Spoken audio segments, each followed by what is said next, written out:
Hello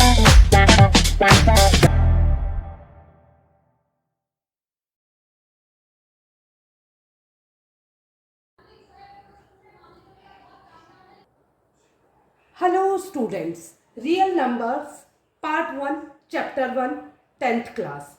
तो आज हम 10th क्लास का फर्स्ट चैप्टर शुरू करने जा रहे हैं। 10th class real numbers. तो सबसे पहले आपको थ्योरम लिखा हुआ दिख रहा होगा, तो ये मैंने इसलिए लिख दिया कि आप लोगों का टाइम वेस्ट ना हो, टू द पॉइंट में पढ़ाऊँ।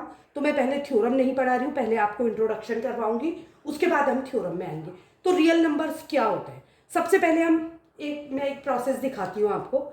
नंबर आप स्कूल गए जब छोटे बच्चे थे तो कैसे सीखा आपने नंबर 1 2 3 4 5 लाइक दिस ना, सो ऑन टू कहाँ तक, इन्फिनिटी तक चलते हैं, क्योंकि एंड नहीं है नंबर्स का। ठीक है, बढ़ते जाएंगे जितना आप नंबर ऐड ऑन करते जाओगे। फिर उसके बाद इसको कहा आपने नेचुरल नंबर। ठीक है, ये हो गया नेचुरल नंबर। अब इसके बाद क्या, हम पीछे को चलेंगे, आगे को भूल जाइए आप, हम पीछे को जाएंगे। ठीक है, अब इसी नंबर में अगर मैं पीछे 1 के पीछे एक और नंबर ऐड कर दूं तो क्या बन जाएगा, ये 2 3 4, ये तो सिमिलरली बढ़ते जाएंगे।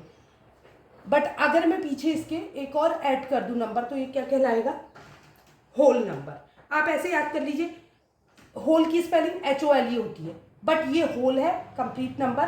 बट आप सोच लीजिए कि इसमें एक होल है, इसलिए इसको होल नंबर कहते हैं। तो ये बन गया क्या, होल नंबर। ठीक है, ये हो गए होल नंबर। अब उसके बाद क्या करेंगे, फिर पीछे चलेंगे। अब 0 के पीछे क्या आता है, अब तो नेगेटिव में डिजिट आने लगेंगी, तो उनको हम कहते हैं इंटीजर्स। बिल्कुल बेसिक चीज करा रही हूं आपको इंट्रोडक्शन में मैं। और अगर आपको फिर भी कोई डाउट रहता है तो आप मुझे कमेंट सेक्शन में लिख सकते हैं, मैं फर्दर आपको एक्सप्लेन करूंगी।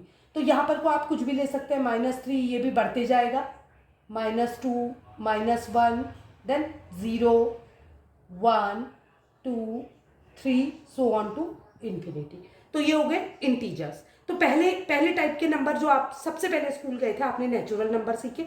जब आपको 0 के बारे में पता लगा, that is called whole number, then integers.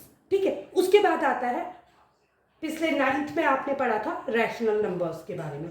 तो रैशनल नंबर्स क्या होते हैं, रैशनल नंबर्स। तो रैशनल नंबर्स में आपने पढ़ा था कि रैशनल नंबर जो होते हैं वो P/Q के फॉर्म में होते हैं। P और Q कुछ नहीं है बल्कि इंटीजर्स है, नंबर्स है। ठीक है, तो P/Q के फॉर्म में होता है, where Q is not equal to 0। Q कभी भी 0 के इक्वल नहीं होगा। तो हर चीज में मैं आपको हमेशा बोलती हूँ, मैथ साइंस पढ़ते हैं तो रीजन जानने की कोशिश करिए कि अगर Q 0 नहीं है तो क्यों नहीं है। ठीक है, और P एंड Q क्या होंगे, को प्राइम होंगे। तो को प्राइम क्या होते हैं, P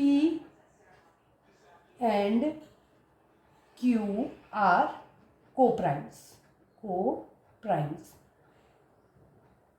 ठीक है, तो अब हम समझेंगे कि 0 क्यों नहीं होना चाहिए। सपोज P की जगह 2 है, Q की जगह 0 है, तो 0 से के टेबल में 2 कितने में आएगा, 0 1 जा भी 0 होता है, 0 2 जा भी 0 ही होता है, 0 3 जा भी 0 ही होता है। तो क्या होगा, बार बार हमको 2 ही मिलेगा, इसमें इसका कोई रिजल्ट ही नहीं आएगा, ये डिफाइंड नहीं है, 0 का कोई टेबल नहीं है। दैट्स वाई Q को हम 0 नहीं ले सकते हैं। और इसलिए रैशनल नंबर क्या होते हैं, P/Q के फॉर्म में होते हैं। P 0 हो सकता है बट Q 0 नहीं हो सकता। आप 0/2 लिख सकते हैं, क्यों, 2 0 0 आंसर आया। ठीक है ना, तो दिस इज नॉट डिफाइंड। तो रैशनल नंबर क्या होते हैं, P/Q के फॉर्म में होते हैं। आई होप यहाँ तक आपको कॉन्सेप्ट पूरा क्लियर होगा। और P और Q को प्राइम्स होते हैं। को प्राइम्स का मतलब, जैसे आपका कोई नंबर आया सपोज 10/20, तो ये क्या है, ये को प्राइम्स है। को प्राइम्स माने ऐसे दो नंबर जिनका कॉमन फैक्टर केवल 1 है, जिसमें केवल 1 ही एक कॉमन फैक्टर है दोनों नंबर में, न्यूमरेटर में भी और डिनोमिनेटर में भी। तो कैसे होगा ये देखिए, हमने इसको भी काट दिया, इसको भी काट दिया, 0 से 0 कट गया। तो हम सिंपलेस्ट फॉर्म में ले आते हैं जब डिवीजन होता है। सिंपलेस्ट फॉर्म मतलब प्राइम फैक्टर्स में ले आते हैं। तो क्या हो जाएगा, 1/2 हो गया। 1 के कितने फैक्टर होंगे, 1 इटसेल्फ, और 2 के 1 × 2, तो इनका कॉमन फैक्टर क्या है, केवल 1, इसलिए इनको क्या कहते हैं, coprimes. I hope rational number भी आपको क्लियर हो गया होगा। अब आ जाते हैं इर्रेशनल नंबर क्या होते हैं, वो भी आपने पढ़े थे, फिर मैं हल्का सा इंट्रोडक्शन दे देती हूँ इसका। इर्रेशनल नंबर क्या होता है, रैशनल नंबर्स, ठीक है। तो इर्रेशनल नंबर्स क्या होते हैं, जैसे पाई, पाई एक इर्रेशनल नंबर है। अब आप सोचोगे कि 22/7 तो रैशनल है, P/Q के फॉर्म में, बट ये अप्रॉक्स वैल्यू है पाई की, ये एक्चुअल वैल्यू नहीं है, अप्रॉक्स वैल्यू है। सॉल्व करने के लिए इसको हम यूज करते हैं, या 3.14 को यूज करते हैं, it's not the real value. Reality में पाई क्या है, एक इर्रेशनल नंबर है। उसके अतिरिक्त अंडर रूट में प्राइम नंबर्स। अब आप प्राइम नंबर्स अगर मैं बोल रही हूँ तो आपको प्राइम नंबर्स भी पता होने चाहिए, प्राइम नंबर्स, तो वो क्या होता है, वो अगेन क्या होता है, इर्रेशनल नंबर होता है, ठीक है। तो अब कैसे फाइंड आउट करेंगे, रैशनल मैंने आपको बताया P/Q में, तो सारे जितने भी आपने इससे पहले के नंबर्स पढ़े, natural number, whole number and integer, इनके नीचे कुछ नहीं है, मतलब क्या है, इनके डिनोमिनेटर में कुछ नहीं है, तो 1 है, तो ये सारे क्या है, रैशनल नंबर है। मैंने बोला था 0 के नीचे भी 1 या लिख सकते हो, 0 के नीचे मतलब P 0 हो सकता है बट Q 0 नहीं हो सकता है, इसके नीचे कोई नंबर नहीं तो 1 है, इसके नीचे 1 है, तो ये सारे क्या है, रैशनल नंबर हैं। नेगेटिव में भी होता है, ये देखिए, तो ये सारे रैशनल नंबर हैं। बट इर्रेशनल नंबर क्या है, एक तो पाई, एक अंडर रूट में प्राइम नंबर्स। अब आपको इसके लिए क्या मालूम होना चाहिए, प्राइम नंबर्स क्या होते हैं और कंपोजिट नंबर क्या होते हैं। तो आप नंबर्स की काउंटिंग देखना शुरू करिए। 1 एक ऐसा नंबर है जिसका केवल 1 ही फैक्टर है, तो ये ना तो क्या है, प्राइम नंबर है, ना ही कंपोजिट नंबर है। उसके बाद आ जाते हैं 2 पे, अगर 2 के फैक्टर करेंगे तो 1 × 2। फैक्टर मतलब क्या होता है, फैक्टर वो नंबर होता है जिनको मल्टीप्लाई करने पे वो नंबर प्राप्त होता है हमको। आई बात समझ में, तो 1 और 2 इसका फैक्टर है। नाउ ऐसे नंबर जिनके केवल 1 और वो नंबर खुद फैक्टर होता है, उनको हम क्या कहते हैं, प्राइम नंबर्स कहते हैं। फिर से सुन लीजिए डेफिनेशन, कि वो नंबर्स जिनके क्या होता है 1 और वो नंबर खुद अपना फैक्टर होता है, उसे प्राइम नंबर्स कहते हैं। तो 1 तो सारे नंबर्स का फैक्टर होता है, लेकिन नंबर इटसेल्फ मतलब 2 ही फैक्टर होते हैं प्राइम नंबर्स के। अब आ जाते हैं 3 में, 3 के कितने फैक्टर है, 1 × number itself, again prime number. 4 के देखिए, 4 के कितने फैक्टर है, 1 × 2 × 2, 2 जा 4, 4 1 जा 4, तो 2 से ज्यादा फैक्टर है, ठीक है। और नंबर इटसेल्फ नहीं है, नंबर इटसेल्फ भी एक फैक्टर है, देखिए 1 × 4, ठीक है। तो उसके अतिरिक्त भी फैक्टर है, तो इसको कहेंगे composite number. I hope prime number और कंपोजिट नंबर आप छोटी क्लासेस में भी पढ़ चुके हैं, मैंने यहाँ पर कोई इंट्रोडक्शन दिया, आई होप आपको कॉन्सेप्ट क्लियर हुआ होगा। तो जितने भी प्राइम नंबर्स हैं, अगर वो अंडर रूट के अंदर प्राइम नंबर्स हैं तो उनको इर्रेशनल नंबर कहते हैं। रूट के, अब मैंने क्या कहा था आपको, हमेशा क्वेश्चन उठाया करिए कि अगर अंडर रूट के अंदर प्राइम नंबर है तो उसको हम कहते हैं क्या, इर्रेशनल नंबर। तो अगर कंपोजिट नंबर है तो उसको क्यों नहीं कहते हैं हम इर्रेशनल नंबर, इसलिए नहीं कहते हैं कि अगर अंडर रूट के अंदर कंपोजिट नंबर है, सपोज 4 है, तो इसके फैक्टर बन जाएंगे, ये क्या बन जाएगा, 2 × 2, तो ये क्या हो गया, 2 बाहर आ गया, तो 2/1 क्या है, रैशनल नंबर है, तो इसको हम इर्रेशनल नंबर नहीं कह सकते हैं। इसलिए अंडर रूट के अंदर prime numbers are called irrational number. तो अब रैशनल और इर्रेशनल आपको क्लियर हो गया होगा। अब आते हैं रियल नंबर क्या है। तो उसके बाद हमने पढ़ा रैशनल नंबर क्या होता है, रैशनल नंबर में नेचुरल नंबर भी आते हैं, होल नंबर भी और इंटीजर भी, और ये P/Q के फॉर्म में रहते हैं, where Q is not equal to 0 and P and Q are coprimes, ठीक है। अब इर्रेशनल में हमने पढ़ लिया पाई, अंडर रूट में प्राइम नंबर्स, या जो हमने पिछले 9 में पढ़ा था क्या, जो टर्मिनेट नहीं होते, नॉन टर्मिनेटिंग, नॉन रिकरिंग, ना तो रिपीट होते हैं और ना ही टर्मिनेट होता है। टर्मिनेट माने ना ही रिमाइंडर 0 आता है, तो ऐसे नंबर को भी हम क्या कहते हैं, इर्रेशनल नंबर। जैसे 001, 0002, 00003, कुछ भी आप लिख लो, देखिए इसमें रिपीट कुछ नहीं हो रहा है, मतलब एक पैटर्न रिपीट नहीं हो रहा है कि जैसे 001 आ रहा है, फिर 001 आ रहा है, फिर 00, तो वो क्या होता है, रैशनल होता।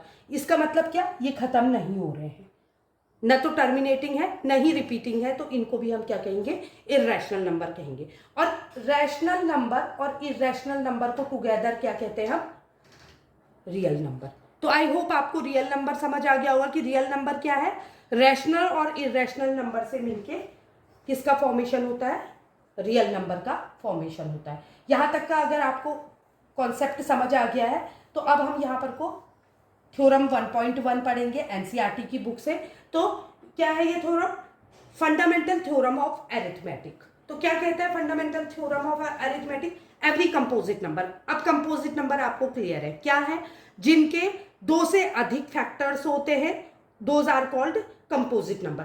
तो हर composite number can be expressed और factorized as a product of prime. अब आपको पढ़ने में बड़ा डिफिकल्ट लग रहा होगा, हम एग्जाम्पल के साथ करेंगे तो मजा आएगा। ठीक है, हम कोई भी कंपोजिट नंबर ले लेते हैं, सपोज मैंने 4 ही ले लिया, ठीक है, तो 4 ले लिया तो मैं इसको फैक्टराइज करूंगी तो 1 into 2 into 2। Is this clear? तो क्या कह रहा है, every composite number can be expressed. ये कंपोजिट नंबर है, इसको मैं कैसे एक्सप्रेस करती हूँ, उसके फैक्टर के रूप में। क्यों? क्योंकि आपको मालूम है फैक्टर क्या होते हैं, हमेशा फैक्टर्स को मल्टीप्लाई करोगे तो वो नंबर आएगा कंपोजिट नंबर। और कंपोजिट क्यों है, उसके 2 से ज्यादा फैक्टर्स है। आई बात समझ में?